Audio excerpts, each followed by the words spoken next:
So, you're new to OmegaStrikers. Or maybe you've been playing for a while but you're still hard stuck bronze because it's all totally 100% your teammates' fault because clearly you are the only one on your team who isn't a disabled baby with no fingers, even though you spend all your time blaming strangers online for your shortcomings and never taking the time to look in the mirror to realize that maybe the problem really isn't other people, but actually you're disappointed with your own performance much like many other facets of your life, but you don't want to face the issue at hand because that would require you to admit that sometimes you aren't in the right, so you internalize all the hatred that you have for yourself whether you know it or not and unleash them on strangers online because the disconnect of having a screen in between you and a stranger makes it feel like you could do so without any consequence, thus furthering the vicious cycle of your declining mental health?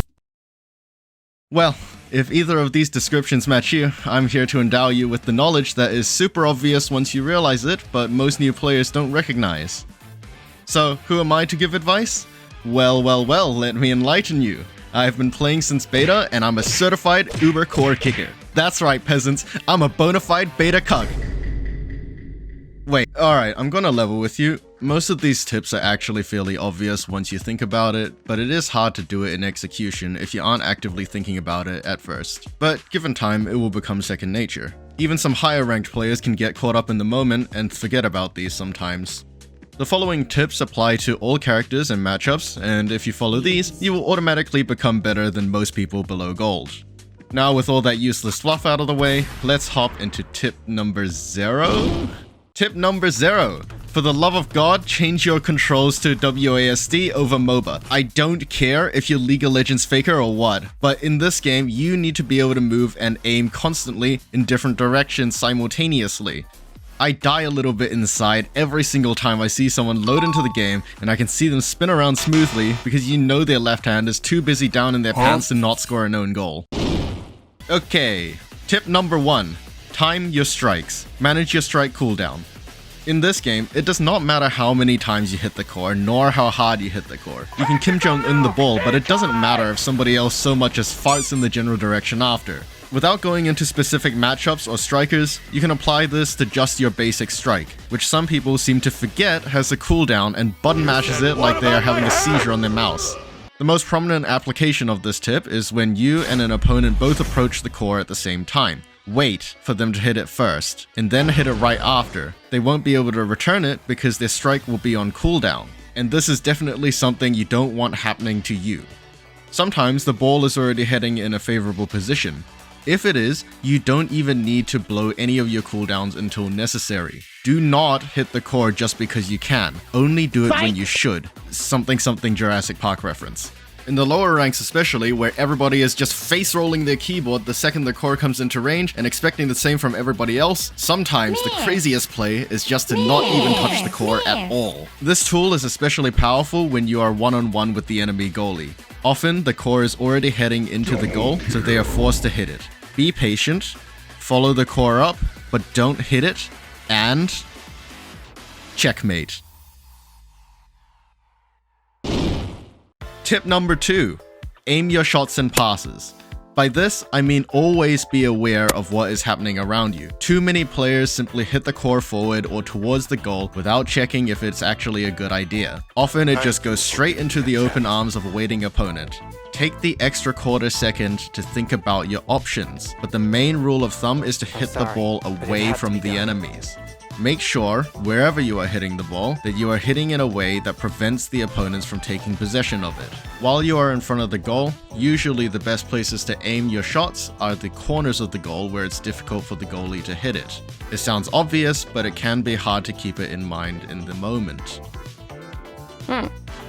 Didn't expect that. What the fuck? Sometimes it is impossible to score based on your position and the enemy goalies. Remember to keep in mind that this is, in fact, shock and horror, audible gasp, a team game. If your ally is in a much better position, remember, passing is an option. You draw the goalie towards you and clear out the entire other half of the goal, and your teammate may just have the freest goal of their lives. Also, this works because half the time, no one expects the pass. This isn't Blue Lock, you aren't an ego striker, you aren't the protagonist of the story. Get your head out of your tunnel visioning ass and let someone else score a free goal instead of trying to fist the core into the goal where it won't fit. Tip 2 applies double to goalies. Get this through your skulls. It does not matter if you save the core from going into the goal if you end up passing it straight back to the opponent. Remember tip 1? Congratulations, you've just handed them another free chance at goal on a silver platter, except this time, you've already blown your load and you won't be able to defend. And you've given their team time to reposition even more aggressively. I get it. Instinctively, you just want to get the core as far away from the goal as possible, and usually that means hitting it directly forward or back wherever it came from. But it is much more effective to just make sure you hit it once in the right direction. Too many goalies think they are hot shit just because the scoreboard at the end shows their saves in the triple digits, even though they were just busy playing pong with the opposing striker when there is an entire open field on the other side they could have used. Tip 2.5. Make use of walls and terrain. An extension of tip 2 that opens up even more options. This game is actually much closer to air hockey than football. Soccer. You guys can fight it out in the comments section over which one it is. Make use of your angles, just like Atlas. It was just simple geometry. You can use this to ankle break your opponents. This is the equivalent to this game's dribbling. In the goalie position, you can strike straight up or down to clear the ball in a way that is difficult for your opponents to follow up on. And you can even do some funky self-passes and throw off your opponent's timing. That being said, remember that this is but one of your many options, and you shouldn't use it when it isn't the right situation or too much, or the opponents will adapt to it.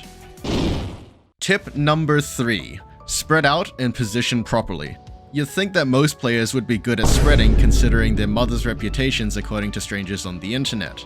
Imagine each player on the field has a zone of influence. Now this does depend on what character they are, but it essentially means the area in which they can influence the ball. You want to make sure you have as little overlap with your allies as possible for your team to control the most amount of space. Maximizing your zone of influence increases the chance of catching a stray shot if no one else is there, and opens up many more options for your teammates for pass plays. Remember tip 1, it does not matter how many of you or your teammates hit the core, only the last hit matters. So, if both you and an ally hit the ball at the same time, the first hit is completely redundant. In the worst case scenario, you both blow your cooldowns for absolutely no reason, and you might actually screw up each other's plays. If a teammate is already skirmishing for the core, just trust them to deal with it. If you move up to them, you'll give up your zone of influence, leaving that side of the field open for the enemy to clear to, and you may just screw things up for your teammate. Do not sit on your teammate's lap the whole game. You can do that all you want after the game when you win with your superior positioning.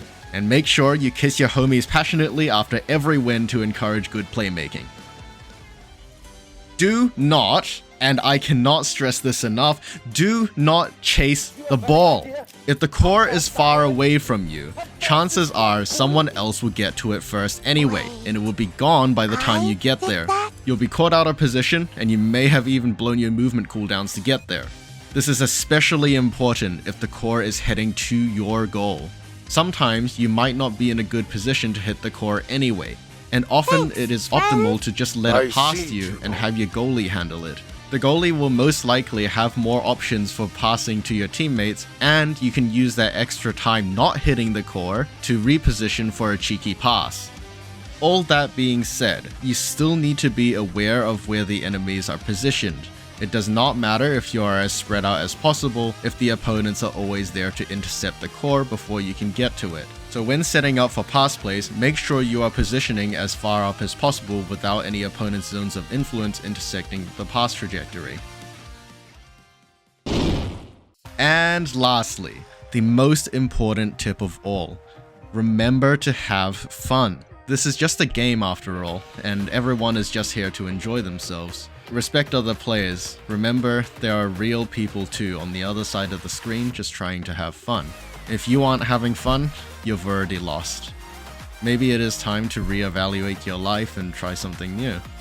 After all, if you can't even be happy doing something you love, when could you ever be happy? Take care of yourselves. Nah, that's fucking stupid. The real most important tip of all is to always BM your opponents and spam Estelle's emote for no reason in particular.